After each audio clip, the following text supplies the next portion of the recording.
Hey folks, Morse is now approaching the end of the development period with the UK Games Fund, and there's been a tremendous surge in progress. Here's what we managed to achieve in March. With the help of contractor Tom Cale, we now have the ability for units to travel in 3D space, rather than purely in a straight line. Units now climb in and out of trenches, submarines emerge and sink, and naval transports weave across the grid. This opens up a whole realm of options for level design, particularly since this can be integrated into the prefab missions. Rather than purely relying on isograms, we now have the ability to target an extra location if there are duplicate letters on the map. So words such as gunner or demolished can be used without error, and double letters result in double artillery. In the current build of Morse, this only sees usage in the final mission as a means of showing the future potential of this system. For the final mission and earlier trenches, we have different heights of terrain now. To factor this in, we added a sensor to detect the height of the ground and adjust the reticule and artillery strikes.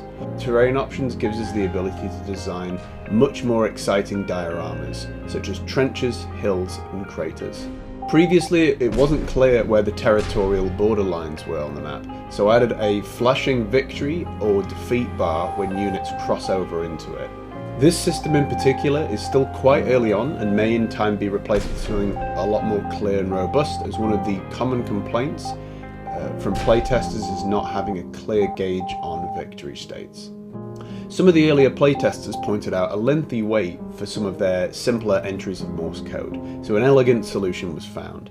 If the player presses fire when there's a compatible coordinate loaded in, it will immediately move and fire to that location.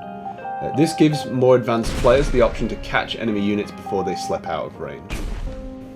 We also made some aesthetic refinements to the artillery strikes, such as adding a trail for the path of the shell, which as an Easter egg is the Morse coordinates of that strike's location. The multi-shot strikes were also staggered slightly, with their timing to create more of a familiar feel to the creeping barrages of the First World War. The opening cinematics are now fully overhauled and integrated into the game. Katie did an incredible job of updating the graphics, and we worked together to integrate these new assets with extra flair and style. Another technical feature which Tom provided help with was the text-to-spline renderer. This allowed the Morse coordinates to be drawn in 3D space, moving in a variety of arcs and zigzags, which will not only be used in this place but throughout the project. We also noticed that IDA needed higher resolution graphics, since being closer to the camera caused more artifacts to become clear. So Katie remastered that element. She also continued work on the house and finalised the graphics for Kitty, the final character we needed doing for the current build. With the majority of content constructed, the focus of the project in this last month has heavily been oriented around polish. Small things such as adding couriers ferrying supplies to the rail depot, biplanes releasing propaganda on the Flyers mission, and adding drifting slow embers on the final mission. These small refinements help give each stage their own look and feel and really bring up the production level.